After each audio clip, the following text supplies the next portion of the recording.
안녕하세요. 오늘도 참 고생 많으셨습니다.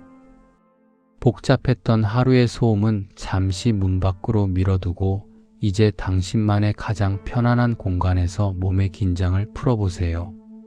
차가운 공기가 기분 좋게 몸을 감싸고 무거웠던 눈꺼풀이 자연스럽게 내려앉는 이 시간. 오늘 밤 우리는 인류가 수천 년 동안 풀지 못한 거대한 수수께끼 속으로 여행을 떠나보려 합니다. 거칠고 메마른 사막에 새겨진 거대한 암호부터 깊은 바닷속에서 시간을 멈춘 채 발견된 고대의 기계 장치까지 인류의 지성으로도 다 설명할 수 없는 이 신비로운 이야기들은 오히려 우리에게 절대적인 정적과 안식을 선물할 것입니다. 막연한 두려움은 내려놓으셔도 좋습니다. 그저 누군가 읽어주는 오래된 기록의 책장을 따라 아주 먼 과거의 고요함 속으로 천천히 걸어 들어가기만 하면 됩니다. 포근한 어둠이 당신을 안아주는 지금, 모든 빛이 사라진 우주 한복판에서 평온을 찾듯 이제 우리의 의식은 시공간을 넘어 신비로운 유적의 현장으로 이동합니다. 당신을 기다리고 있는 이 몽환적인 여행의 끝에서 깊고 달콤한 안식이 당신을 기다리고 있을 거예요. 오늘 인류의 수수께끼를 거닐며 모두가 꿈꾸는 평온한 밤. 이제 잠에 들 시간입니다.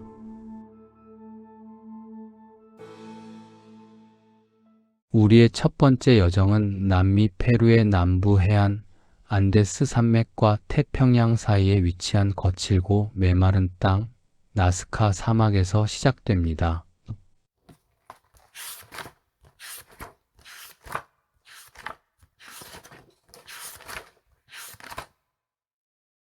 이 사막은 연간 강수량이 25mm에도 미치지 못하는 지구상에서 가장 건조한 지역 중 하나입니다.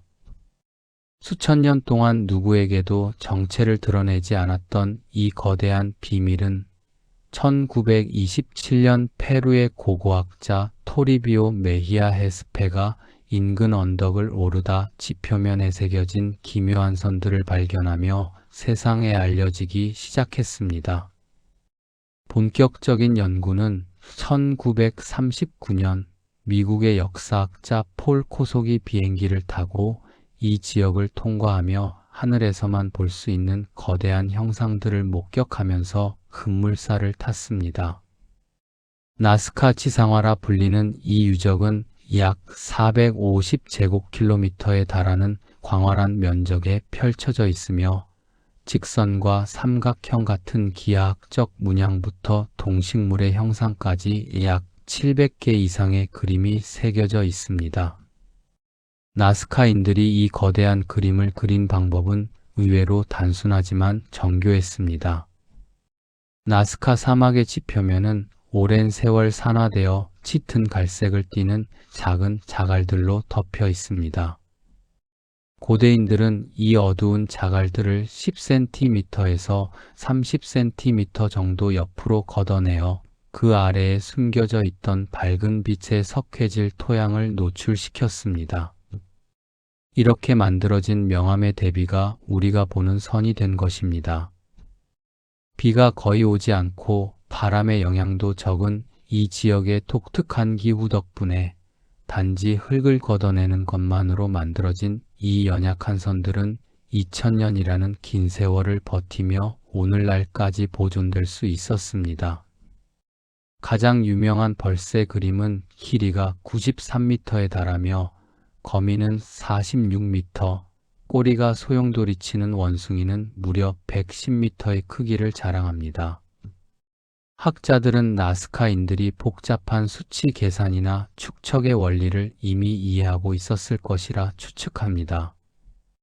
지상에서는 전체 모습을 확인할 수 없기에 작은 모형을 만든 뒤 이를 밧줄과 말뚝을 이용해 일정한 비율로 확대하는 방사형 확대법을 사용했을 가능성이 고고학적 발굴을 통해 제기되었습니다.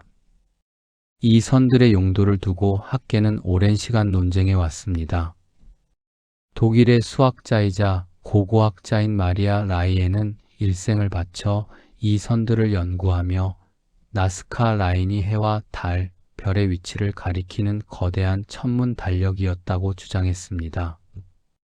예를 들어 어떤 직선들은 동지의 일몰 지점을 정확히 가리키고 있었습니다. 그러나 최근의 주류 학설은 종교적 의례에 더 집중하고 있습니다.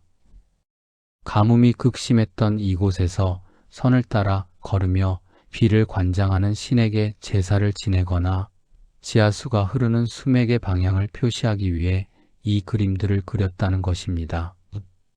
실제로 많은 선이 안데스 산맥의 강줄기와 연결되어 있다는 사실이 현대 인공위성 조사를 통해 밝혀지기도 했습니다. 이제 지식의 탐구를 잠시 멈추고 모든 논리적인 의문을 내려놓은 채 밤의 정막이 내려앉은 나스카 사막 한가운데 홀로 서 있는 당신을 상상해 봅니다.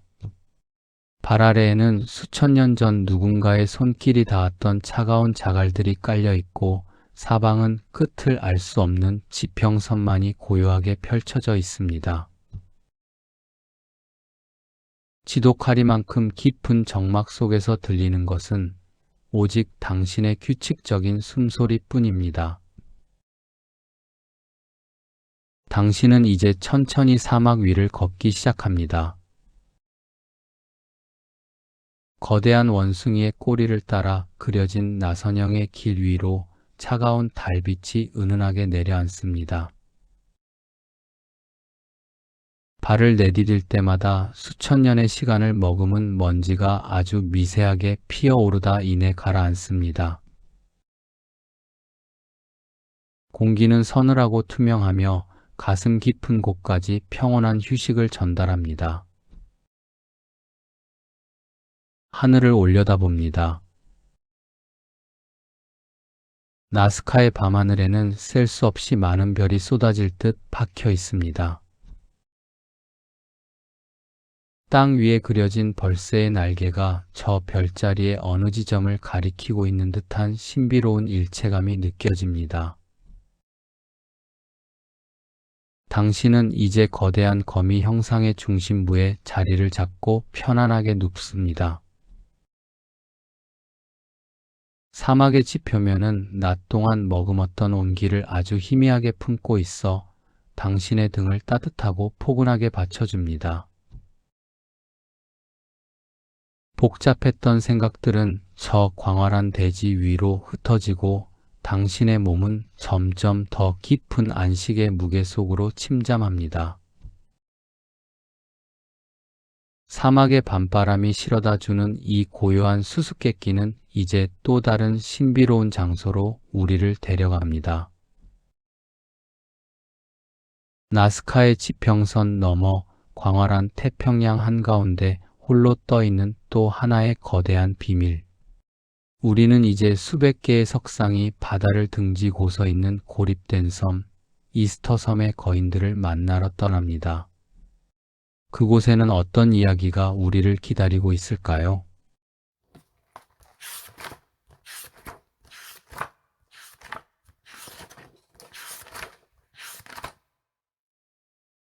현지어로 라파누이라 불리는 이 작은 화산섬은 수백 년 동안 거대한 석상들에 둘러싸인 채 침묵을 지켜온 절대적인 고독의 현장입니다. 이 섬의 상징인 모아이 석상은 서기 1200년에서 1500년 사이 폴리네시아에서 건너온 라파누이인들에 의해 세워졌습니다. 현재까지 발견된 모아이의 수는 약 900개에 달하며 그 크기와 무게는 상상을 초월합니다. 평균 높이는 4m, 무게는 12톤에 육박하며 8호라고 불리는 가장 큰 석상은 높이가 무려 10m, 무게는 82톤에 달합니다. 이 거대한 석상들은 섬의 동쪽에 위치한 라노 라라쿠라는 화산의 채석장에서 만들어졌습니다. 고대 라파누이인들은 단단한 현무암으로 만든 토키라는 도구를 사용하여 화산 안반을 직접 깎아냈습니다. 흥미로운 사실은 석상의 눈동자 부분이 처음부터 만들어진 것이 아니라 석상을 해안가의 재단인 아후 위에 세운 뒤에야 비로소 산호와 붉은화 산석으로 눈을 끼워 넣었다는 점입니다. 이는 석상의 영혼을 불어넣는 마지막 의식이었을 것으로 추정됩니다. 하지만 이 거대한 바다의 거인들을 두고 벌어지는 가장 큰 논쟁은 바로 운반 방식입니다. 채석장에서 수 킬로미터 떨어진 해안가까지 수십 톤의 바위를 어떻게 옮겼을까요?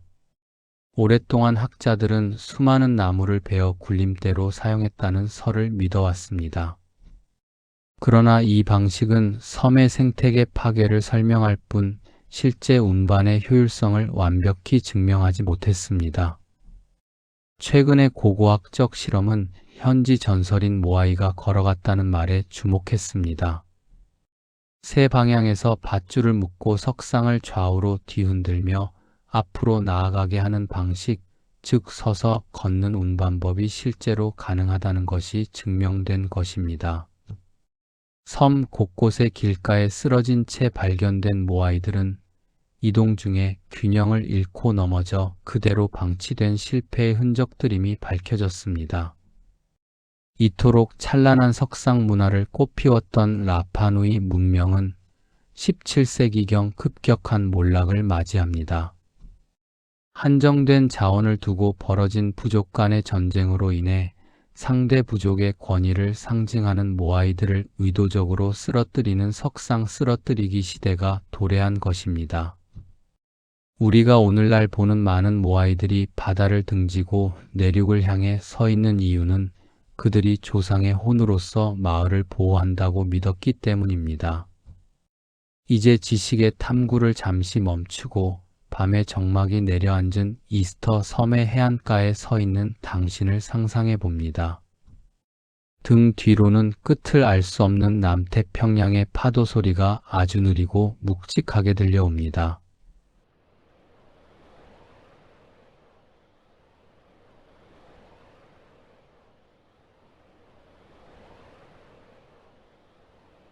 당신의 눈앞에는 차가운 달빛을 머금은 거대한 모아이 석상들이 수평선을 등진 채 고요히 서 있습니다.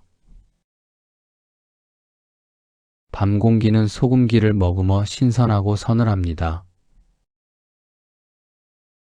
당신은 조용히 모아이의 발치 아래 펼쳐진 부드러운 풀밭 위에 자리를 잡습니다. 거대한 석상의 그림자가 당신의 몸을 포근하게 덮어줍니다. 수천 킬로미터 안에 다른 육지가 없는 이 절대적인 고립의 공간에서 당신은 비로소 세상의 모든 소란으로부터 완벽히 분리됨을 느낍니다. 하늘을 봅니다. 구름 한 점 없는 밤하늘에는 은하수가 마치 쏟아질 듯 선명하게 흐르고 있습니다.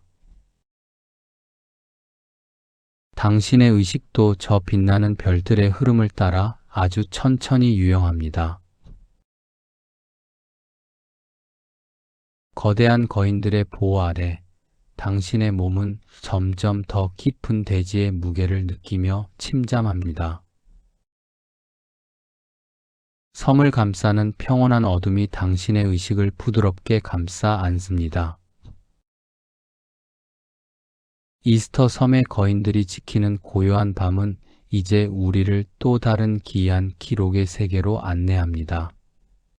그 누구도 읽어내지 못한 미지의 언어와 희귀한 식물들이 가득한 신비로운 곳서 우리는 이제 중세의 가장 거대한 수수께끼인 보이니치 필사본의 책장을 넘기러 떠납니다. 그 기록 속에는 어떤 진실이 숨겨져 있을까요? 이제 우리의 여정은 거친 사막과 먼 섬을 지나 어느 오래된 도서관의 깊은 서고 속에 숨겨진 기이한 기록물로 향합니다.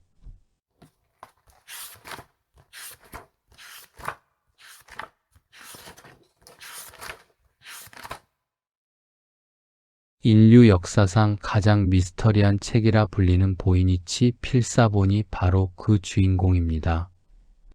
이 책은 1912년 폴란드계 미국인 고서적 상인 윌프레드 보이니치가 이탈리아의 한 수도원에서 발견하면서 세상에 그 기괴한 존재감을 드러냈습니다. 보이니치 필사본은 가로 15cm, 세로 22cm 정도의 크기로 양피지에 적힌 약 240페이지 분량의 고서입니다. 이 책이 전 세계 언어학자와 암호 해독가들을 당혹스럽게 만든 이유는 책 전체가 지구상의 그 어떤 언어와도 일치하지 않는 기이한 문자와 사파들로 가득 차 있기 때문입니다. 1400년대 초반에 제작된 것으로 추정되는 이 기록물은 600년이 넘는 시간 동안 단 한 문장도 해독되지 않은 채 침묵을 지키고 있습니다. 탄소 연대 측정 결과 이 책의 양피지는 1404년에서 1438년 사이에 제작된 것으로 밝혀졌습니다. 이는 르네상스 초기의 시기와 일치합니다. 책의 내용은 크게 네 부분으로 나뉩니다. 정체를 알 수 없는 기이한 식물들이 그려진 식물학 부분, 태양계의 행성과 별자리가 정교하게 묘사된 천문학 부분, 여성들이 정교한 도관 속에서 목욕을 하는 듯한 생물학 부분, 그리고 마지막으로 연금술 처방전처럼 보이는 약재학 부분입니다. 특히 식물학 섹션에 그려진 식물들은 지구상의 실제 식물과 비슷해 보이지만 자세히 살펴보면 서로 다른 종의 뿌리와 잎, 꽃을 기괴하게 조합해 놓은 환상 속의 생물들입니다. 일각에서는 이 책이 단순히 누군가의 정교한 장난이나 사기극이라고 주장하기도 했습니다. 하지만 언어학적 통계 분석에 따르면 이 필사본에 쓰인 문구들은 실제 언어에서 나타나는 일정한 패턴과 규칙성을 완벽하게 갖추고 있습니다. 의미 없는 나열이 아니라 분명히 어떤 고도의 체계를 가진 언어나 암호라는 뜻입니다. 미국의 인류 암호 해독가들과 슈퍼컴퓨터까지 동원되었지만 보이니치 필사본은 여전히 그 비밀을 허락하지 않고 있습니다. 누군가는 이것이 사라진 문명의 기록이라 말하고 누군가는 고대의 연금술사가 자신만의 비법을 숨기기 위해 만든 특수한 암호 체계라고 믿고 있습니다. 이 책은 단순한 기록을 넘어 인간의 지성이 닿지 못하는 미지의 영역이 존재함을 증명하는 상징과도 같습니다. 이제 지식의 탐구를 잠시 멈추고 은은한 촛불만이 일렁이는 중세의 어두운 작업실을 상상해 봅니다. 당신의 손끝에는 600년의 세월을 견뎌온 거칠고 두꺼운 양피지의 질감이 느껴집니다. 책장을 넘길 때마다 바스락거리는 고색 창연한 소리가 고요한 방 안을 조심스럽게 채웁니다. 공기 중에는 오래된 종이와 잉크가 섞인 묵직하고 차분한 향기가 감돕니다. 당신은 이제 책 속에 그려진 기이한 별자리와 푸른 식물들의 형상을 천천히 눈으로 쫓습니다. 정체를 알 수 없는 유려한 곡선의 문자들은 마치 살아있는 생명체처럼 페이지 위를 부드럽게 유영하며 당신의 시야를 몽환적인 환상의 세계로 인도합니다. 방 안에 촛불이 서서히 잦아들고 당신의 의식은 이 수수께끼 같은 문장들 사이로 깊숙이 스며듭니다. 해답을 찾으려 애쓰던 마음은 어느덧 사라지고 그저 알 수 없는 존재가 남긴 평온한 기록의 흐름에 몸을 맡깁니다. 당신의 몸은 낡은 의자의 깊숙한 품 안으로 더욱 무겁게 가라앉으며 세상의 모든 해답으로부터 자유로워지는 안식을 느낍니다. 해독되지 않은 비밀이 주는 이 묘한 안정감은 우리를 또 다른 기계적인 정교함의 세계로 안내합니다. 종이 위에 쓰인 암호를 넘어 2000년 전의 차가운 바닷속에서 발견된 정교한 구리 톱니바퀴의 세계.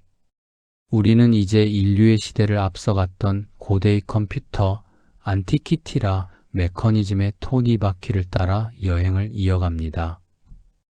그 정교한 회전 속에는 어떤 우주의 법칙이 숨어 있을까요? 우리의 여정은 이제 중세의 기록을 지나 더 깊은 과거, 그리스 앞바다의 차가운 심해 속으로 내려갑니다.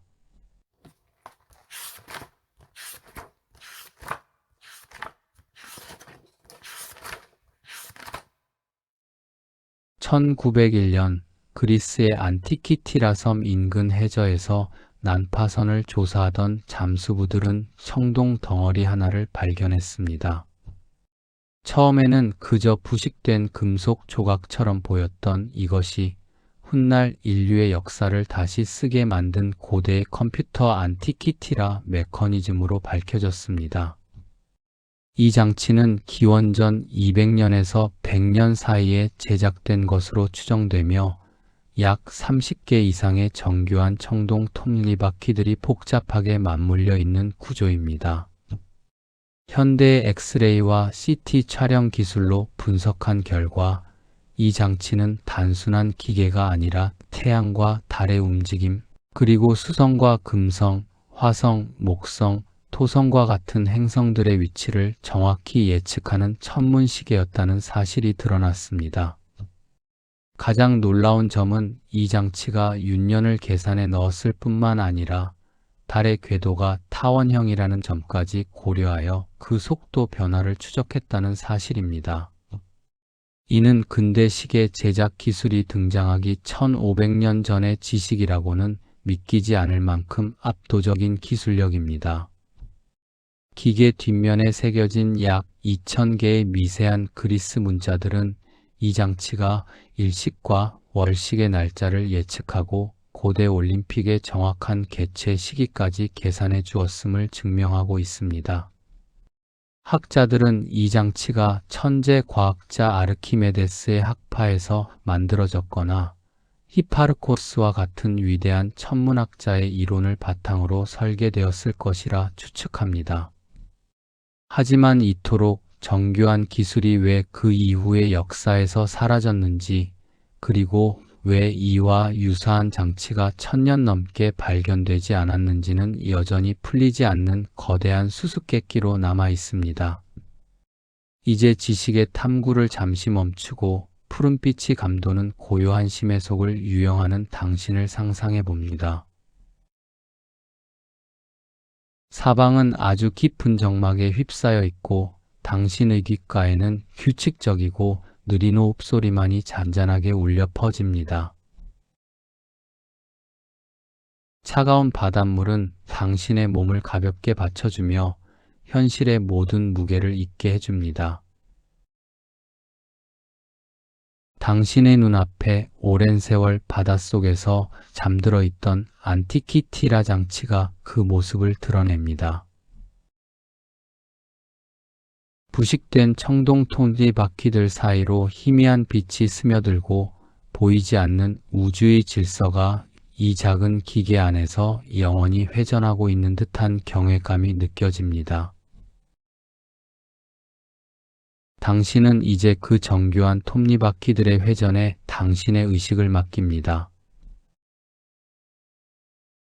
기계가 내는 아주 미세한 진동이 물결을 타고 전달되며 당신의 긴장을 하나둘씩 풀어줍니다.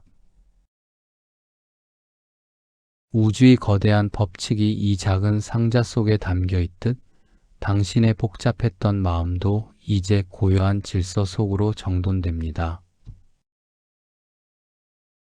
당신의 몸은 깊은 바다의 품 안에서 점점 더 평온해지며 시공간을 초월한 안식의 영역으로 천천히 가라앉습니다.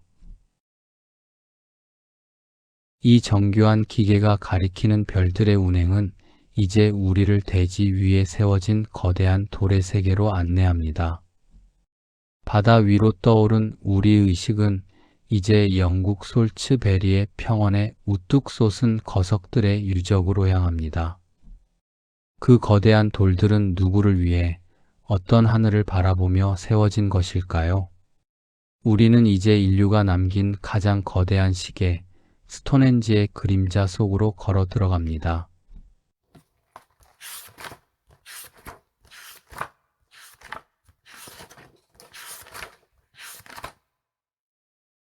그곳에는 인류가 남긴 가장 거대한 수수께끼 중 하나인 스톤헨지가 수천 년의 세월을 견디며 우뚝 솟아 있습니다. 이 거대한 돌의 성소는 기원전 3000년경부터 1600년경까지 약 1500년에 걸쳐 여러 단계로 나뉘어 세워진 것으로 추정됩니다. 스톤헨지를 구성하는 돌들은 크게 두 종류로 나뉩니다. 바깥쪽 원을 이루는 거대한 사르센석은 무게가 약 25톤에서 최대 50톤에 달하며 이 돌들을 옮기기 위해 고대인들은 약 30km 떨어진 곳에서부터 이 거석들을 끌어왔습니다. 더 놀라운 것은 안쪽의 작은 돌들인 청석입니다. 이 돌들의 원산지는 무려 240km나 떨어진 웨일스의 프레셀리 힐스로 밝혀졌습니다. 바퀴조차 발명되지 않았던 시대에 이토록 무거운 돌들을 그토록 먼 거리까지 운반했다는 사실은 현대인들에게도 경외감을 불러일으킵니다. 학자들은 스톤헨지의 구조가 매우 정교한 천문 관측 장치였다는 사실을 밝혀냈습니다. 1년 중 낮이 가장 긴 날인 하지의 아침, 태양은 스톤헨지의 입구에 세워진 힐스톤 위로 정확히 떠올라 거석의 중심부를 비춥니다. 또한 동지의 일몰 역시 특정 돌들 사이로 정확히 사라지게 설계되어 있습니다. 이는 고대인들이 태양의 주기를 완벽하게 이해하고 있었으며 이를 통해 농경과 종교일의 시기를 결정했음을 의미합니다. 최근의 발굴 조사에서는 스톤헨지 주변에서 수많은 유골이 발견되어 이곳이 고대인들의 거대한 묘지이자 치유를 기원하던 성지였다는 가설도 힘을 얻고 있습니다.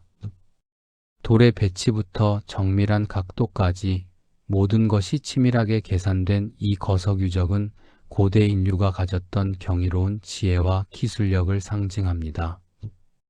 이제 지식의 탐구를 잠시 멈추고 드넓은 평원 위로 붉은 노을이 내려앉는 스톤헨지 한가운데에 서 있는 당신을 상상해 봅니다. 사방은 끝없이 펼쳐진 초록빛 평원뿐이며 선선한 바람이 거대한 돌 사이를 스치며 나직한 휘파람 소리를 내고 있습니다. 당신의 손끝을 내밀어 거칠고 차가운 거석의 표면을 조심스럽게 어루만져 봅니다. 수천 년의 비바람을 견뎌낸 돌의 촉감은 단단하고 묵직하며 그 안에는 긴 세월의 이야기가 층층이 쌓여 있는 듯합니다. 지평선 너머로 해가 저물기 시작하고 거대한 돌들이 대지 위로 길게 들이우는 그림자는 당신의 마음을 차분하고 아늑하게 덮어줍니다. 공기는 맑고 서늘하며 풀 향기가 섞인 바람이 당신의 숨결을 따라 몸 안으로 부드럽게 스며듭니다. 당신은 이제 가장 큰 돌의 그림자 아래에 편안하게 몸을 기댑니다. 수천 년 전 이곳에서 하늘을 바라보던 이들의 평온함이 시간을 넘어 당신에게도 전달됩니다. 당신의 의식은 저무는 태양의 빛을 따라 아주 천천히 잦아들고 무거운 생각들은 저 넓은 평원 위로 흩어져 사라집니다. 대지의 깊은 숨결이 당신의 심장 소리와 하나가 되어 규칙적으로 울려 퍼지며 당신을 더 깊고 아늑한 휴식의 세계로 이끕니다. 거대한 돌들이 지켜주는 이 고요한 평원의 밤은 이제 우리를 또 다른 문명의 인장이 찍힌 신비로운 장소로 안내합니다. 거석의 시대가 지나고 지중해의 어느 섬에서 발견된 해독할 수 없는 기호들의 기록. 우리는 이제 고대 크레타 문명의 수수께끼를 품은 파에스토스 원반에 회전하는 무늬를 따라 여행을 이어갑니다. 그 점토판 위에는 어떤 지워진 역사가 새겨져 있을까요?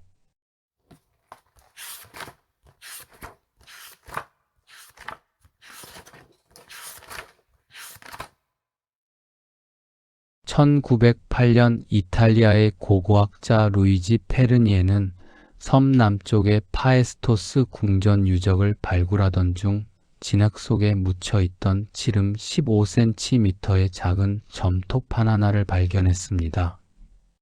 이것이 바로 인류 역사상 가장 해독하기 어려운 문자 기록 중 하나인 파에스토스 원반입니다. 이 원반은 기원전 1700년경, 즉 미노아 문명이 전성기를 누리던 시기에 제작된 것으로 보입니다. 원반의 양면에는 45종류의 기묘한 상형 문자들이 소용돌이 모양으로 촘촘히 박혀 있습니다. 총 242개의 인장이 찍혀 있는데 여기서 주목해야 할 역사적 사실은 이 문자들이 손으로 직접 쓴 것이 아니라 미리 만들어진 도장을 사용해 젖은 점토 위에 찍어냈다는 점입니다. 이는 인류 최초의 활판 인쇄 방식이라 불리는 금속 활자보다 무려 3000년이나 앞선 혁신적인 제작 방식입니다. 원반에 새겨진 문양들은 매우 구체적입니다.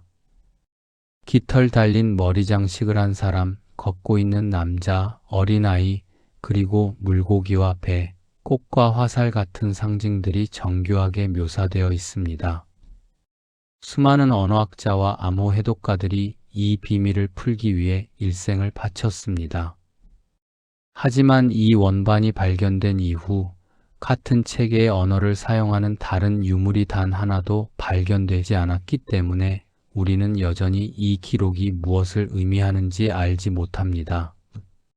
어떤 학자들은 이것이 고대 신에게 바치는 찬가나 기원문이라고 주장하며 최근에 한 연구팀은 이 문자들 속에서 임신한 어머니와 여신을 뜻하는 단어를 찾아냈다고 발표하기도 했습니다. 하지만 이는 여전히 추측일 뿐이며 파에스토스 원반은 여전히 고대 미노아 문명의 마지막 목소리를 품은 채 해독 불가능한 상태로 남아 있습니다. 이제 지식의 탐구를 잠시 멈추고 지중해의 따뜻한 밤바람이 불어오는 크레타 섬의 해안가에 앉아있는 당신을 상상해 봅니다. 사방은 아주 조용하며 밤바다의 물결이 바위에 부딪혀 부서지는 소리만이 나직하게 들려옵니다. 당신의 손바닥 위에 묵직한 점토 원반의 감촉이 느껴집니다. 손가락 끝으로 소용돌이치는 문자들의 굴곡을 천천히 따라가 봅니다. 수천 년 전 어느 장인이 정성스럽게 찍어냈을 이 차가운 흙의 무늬들이 당신의 피부를 타고 고대의 숨결을 전달합니다. 달빛 아래에서 원반의 무늬들은 마치 살아 움직이는 듯한 신비로운 그림자를 만들어내며 당신의 시선을 깊은 무의식의 세계로 이끕니다. 공기는 올리브 나무의 향기를 머금어 향긋하고 따스합니다. 당신은 이제 원반에 회전하는 무늬에 당신의 의식을 완전히 맡깁니다. 복잡한 단어의 의미를 찾으려던 마음은 파도 소리에 씻겨 내려가고 오직 고대 인류가 남긴 순수한 조형의 리듬만이 당신의 머릿속을 채웁니다.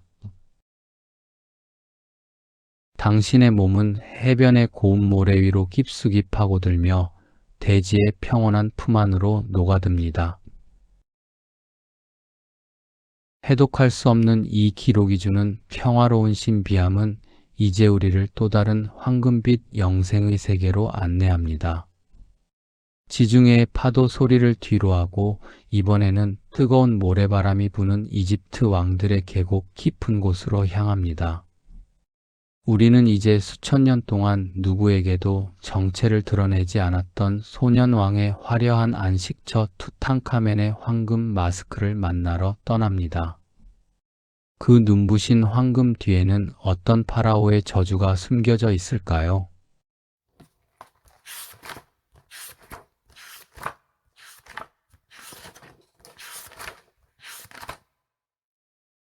1922년 영국의 고고학자 하워드 카터가 수년간의 실패 끝에 발견한 투탕카멘의 무덤은 3,300년 동안 도굴되지 않은 채 고스란히 보존된 인류 역사상 가장 화려한 유산입니다.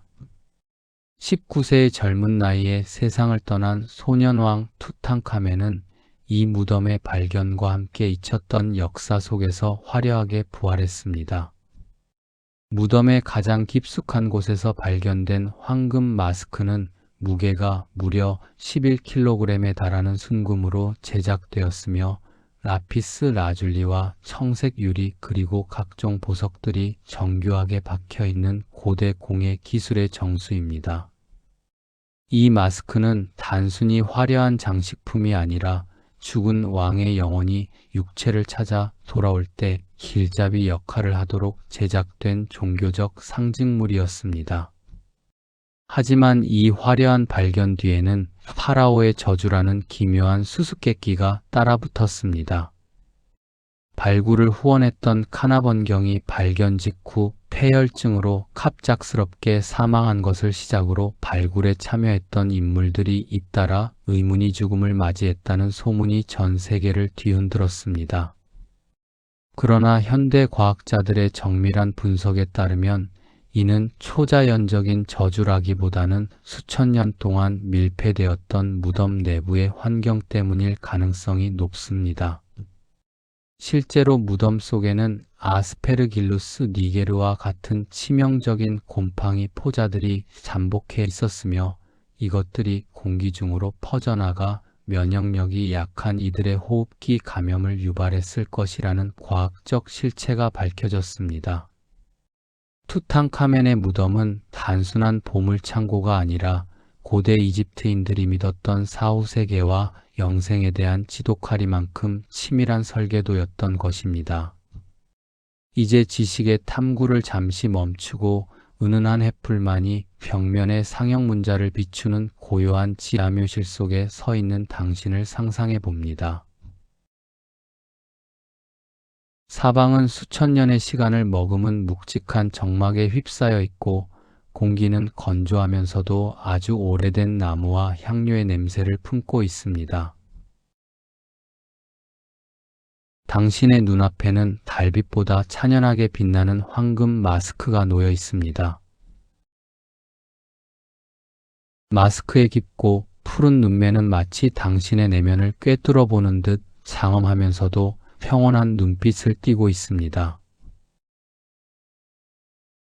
당신은 이제 그 황금빛 광채에 당신의 의식을 천천히 녹여냅니다.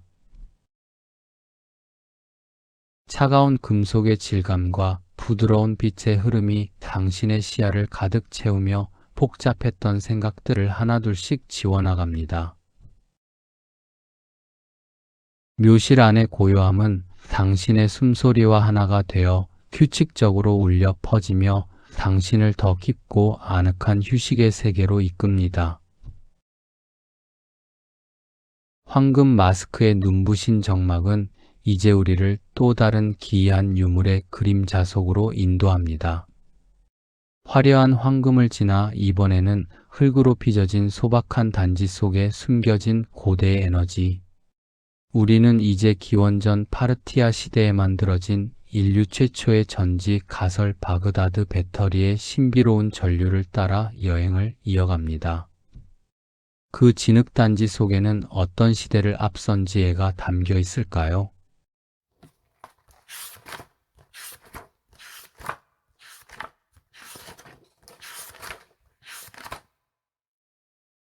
(1936년) 오늘날의 이라크 바그다드 인근인 쿠주트라브 유적을 발굴하던 학자들은 기묘한 형태의 진흙단지들을 발견했습니다.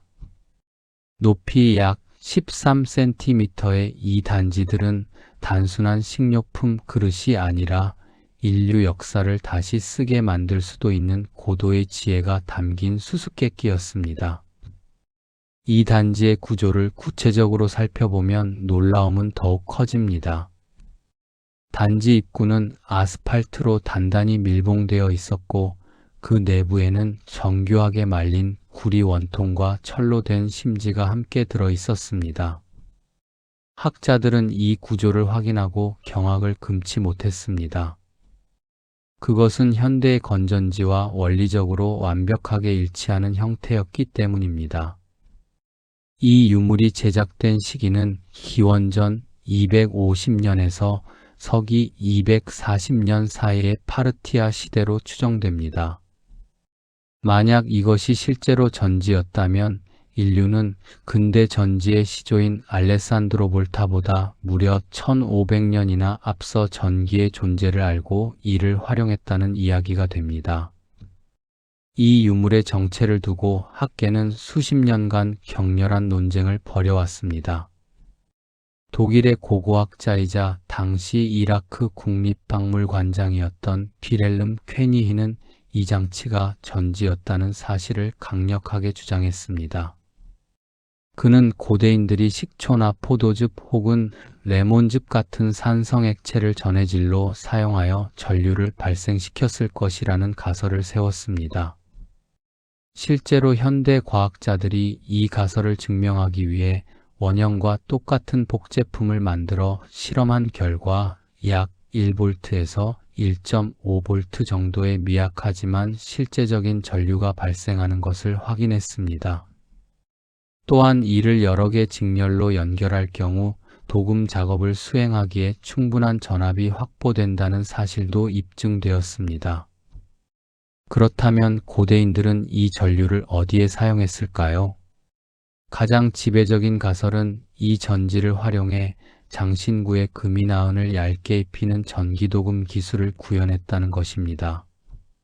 하지만 한편에서는 종교적인 신비감을 주기 위해 신상에 미세한 전류를 흐르게 하여 신자들이 접촉했을 때 짜릿한 자극을 느끼게 하거나 통증을 완화하는 의료용 목적으로 사용되었을 가능성도 제시되고 있습니다. 비록 전선이나 대규모 회로의 흔적은 발견되지 않았지만 바그다드 배터리는 고대인들이 우리가 상상하는 것보다 훨씬 더 고차원적인 화학 반응과 전기적 원리를 이해하고 있었음을 증명하는 가장 강력한 증거입니다. 이제 지식의 탐구를 잠시 멈추고 은은한 등불만이 일렁이는 고대 파르티아의 어두운 연금술 작업실을 상상해 봅니다. 사방은 아주 고요하며 공기는 따뜻한 흙내음과 아스팔트의 묵직한 향기를 품고 있습니다. 당신의 손바닥 위에는 투박하고 거친 진흙 단지가 묵직하게 놓여 있습니다.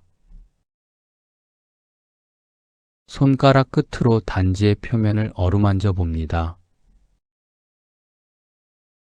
수천 년의 세월을 견뎌온 흙의 감촉은 단단하고 든든하며 그 안에는 소박한 겉모습 뒤에 감춰진 고대의 에너지가 흐르고 있는 듯한 묘한 전율이 느껴집니다.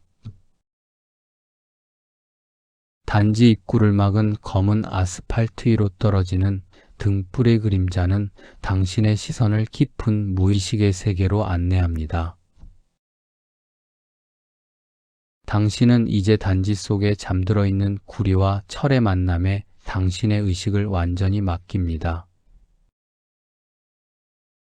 복잡했던 현실의 생각들은 희미한 전류의 흐름을 따라 흩어져 사라지고 당신의 내면은 자연의 법칙이 주는 정교한 질서로 가득 채워집니다. 당신의 몸은 작업실의 안락함 속으로 깊숙이 파고들며 시공간을 초월한 깊은 휴식의 영역으로 천천히 가라앉습니다. 이 작은 단지 속에 담긴 원초적인 에너지는 이제 우리를 인류가 건설한 가장 장엄하고 기하학적인 도시의 풍경으로 안내합니다.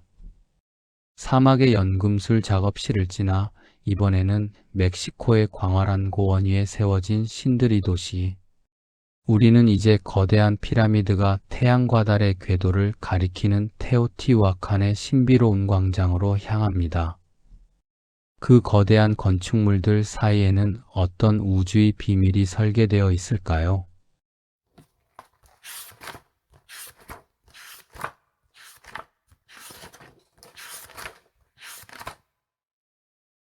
서기 1세기에서 7세기경까지 번성했던 이 도시는 당대 세계에서 가장 거대한 도시 중 하나였으며, 나중에 이곳을 발견한 아즈텍인들이 신들이 창조된 곳이라는 뜻의 테오티우아칸이라 이름 붙였을 만큼 압도적인 규모를 자랑합니다.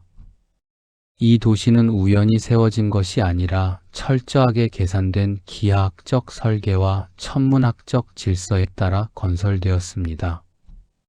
도시의 중심을 관통하는 넓은 길은 죽은 자의 거리라 불리며 그 길이는 무려 5km에 달합니다. 이 길을 중심으로 배치된 건축물들은 특정 별자리의 위치와 일치하며 특히 도시의 상징인 태양의 피라미드는 그 크기가 거대할 뿐만 아니라 정교한 의미를 담고 있습니다. 이 피라미드의 밑변 길이는 약 225m로 이집트의 키제 피라미드와 거의 비슷하며 매년 2번 태양이 천정점에 오는 날 피라미드의 정면이 태양을 정확히 마주하도록 설계되었습니다. 이는 테오티우아칸의 건설자들이 태양의 주기와 달력 시스템을 완벽하게 이해하고 있었음을 증명하는 역사적 증거입니다. 또한 태양의 피라미드 옆에 세워진 달의 피라미드는 도시의 북쪽 끝에서 죽은 자의 거리를 내려다보고 있으며 그 주변에 수많은 소형 피라미드들과 함께 조화로운 대칭을 이룹니다. 이 거대한 건축물들을 세우기 위해 고대인들은 바퀴나 금속 도구 그리고 짐을 끄는 가축조차 없이 오직 인력과 석기만을 사용하여 수백만 톤의 돌과 흙을 쌓아 올렸습니다. 최근의 연구에 따르면 도시의 배치 자체가 우주의 탄생과 질서를 지상에 구현한 것이라는 가설이 힘을 얻고 있으며, 피라미드 아래에서 발견된 지하 터널과 수은 그리고 액체 금속의 흔적들은 이 도시가 단순한 거주지를 넘어 고차원적인 종교적 의례의 장소였음을 시사합니다. 이제 지식의 탐구를 잠시 멈추고 거대한 피라미드가 그림자를 드리운 테오티우아칸의 광활한 광장 한복판에 서 있는 당신을 상상해 봅니다.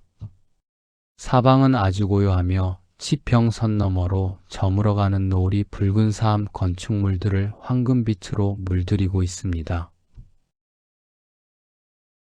당신의 발밑에 닿는 차갑고 단단한 돌바닥의 질감을 느껴봅니다. 수천 년 전 수많은 이들이 오갔을 이 죽은 자의 거리는 이제 오직 당신만을 위한 평온한 안식처가 되어줍니다. 당신의 시선은 태양의 피라미드의 거대한 계단을 따라 하늘 높이 솟아오릅니다. 별들이 하나둘씩 깨어나는 밤하늘은 도시의 설계도와 똑같은 모습으로 당신의 머리 위를 덮어줍니다. 선선한 고원의 바람이 당신의 뺨을 스치며 도시의 옛 이야기를 속삭이듯 나직하게 불어옵니다. 당신은 이제 이 거대한 우주의 질서 속에 당신의 의식을 완전히 맡깁니다. 복잡했던 현실의 무게는 피라미드의 거대한 그림자 속으로 사라지고 당신의 마음은 밤하늘의 별자리처럼 정돈된 평화로 가득 채워집니다. 당신의 몸은 대지의 묵직한 기운을 받으며 점점 더 깊고 안락한 휴식의 영역으로 천천히 가라앉습니다. 신들이 설계한 이 장엄한 도시의 정막은 이제 우리를 지구상에서 가장 미스터리한 바다의 영역으로 안내합니다. 거대한 돌의 건축물을 지나 이번에는 끝을 알 수 없는 깊은 푸른물과 보이지 않는 힘이 지배하는 공간. 우리는 이제 수많은 실종의 기록과 과학적 가설이 교차하는 미지의 해역, 버뮤다 삼각지대로 향합니다. 그 깊은 바다 밑바닥에는 어떤 진실이 숨겨져 있을까요?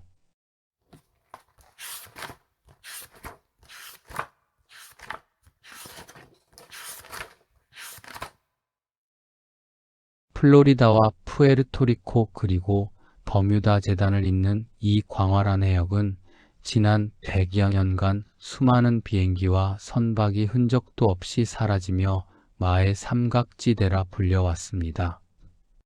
1945년 비행 중이던 미해군 제19비행단 소속 5대의 뇌격기가 동시 실종된 사건을 시작으로 이곳은 전 세계인의 상상력을 자극하는 공포와 신비의 상징이 되었습니다. 하지만 현대과학은 이 기이한 현상들의 배후에 숨겨진 실질적인 데이터들을 하나둘씩 밝혀내고 있습니다. 가장 유력한 과학적 가설 중 하나는 해저지각 아래에 매몰되어 있던 메탄 가스층이 갑작스럽게 분출된다는 메탄 하이드레이트 설입니다. 거대한 가스 거품이 해수면으로 솟아오르면 바닷물의 밀도가 급격히 낮아져 거대한 선박조차 순식간에 부력을 잃고 가라앉을 수 있다는 원리입니다. 또한 이곳은 나침반의 바늘이 진북과 자북을 동시에 가리키는 지구상의 몇 안 되는 자기장 이상 지역 중 하나로 비행사들의 항법장치에 치명적인 오류를 일으켰을 가능성이 큽니다. 데이터 분석 결과 역시 흥미로운 사실을 말해줍니다. 해안경비대의 통계에 따르면 버뮤다 삼각지대에서 발생하는 사고 빈도는 통행량이 비슷한 다른 해역과 비교했을 때 통계적으로 유의미하게 높지 않다는 것입니다.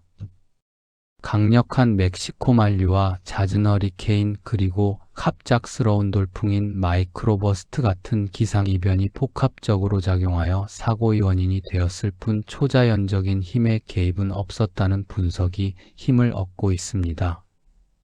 그럼에도 불구하고 끝을 알 수 없는 깊은 바다와 여전히 발견되지 않은 잔해들은 이곳을 영원히 풀리지 않는 지구의 마지막 미스터리로 남겨두고 있습니다. 이제 지식의 탐구를 멈추고 끝없이 펼쳐진 푸른 바다 위에 떠있는 당신을 상상해 봅니다. 사방은 아주 고요하며 수평선 너머로 짙은 안개가 소리 없이 밀려오고 있습니다. 당신의 발밑으로 넘실거리는 깊은 바다의 규칙적인 파동을 느껴봅니다. 거대한 자연의 힘이 지배하는 이 공간에서 당신은 복잡했던 세상의 모든 고민을 내려놓고 완전한 해방감을 느낍니다.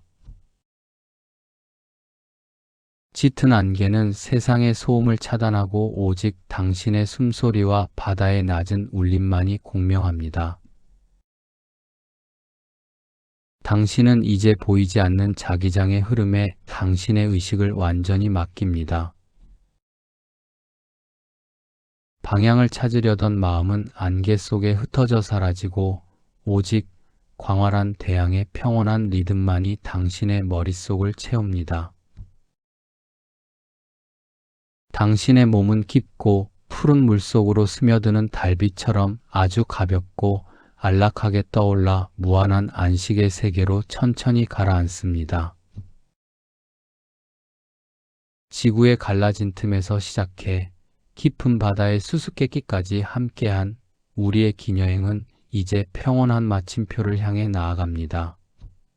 모든 신비와 지식은 이제 당신의 꿈결 속에 녹아들어 평화로운 밤을 지켜줄 것입니다.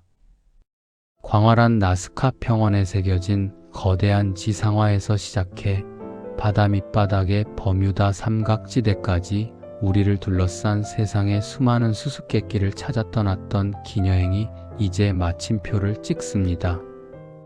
고대 문명의 경이로운 지혜와 지구 곳곳에 숨겨진 미지의 풍경들은 이제 당신의 머릿속에서 부드러운 안개가 되어 지친 마음을 포근하게 감싸 안아줄 것입니다.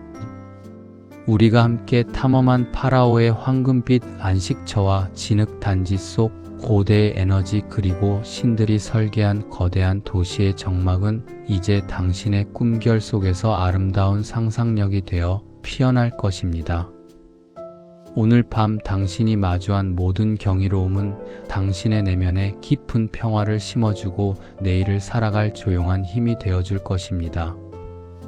이제 모든 탐구의 등불을 끄고 당신의 몸을 대지의 중력에 완전히 맡겨봅니다.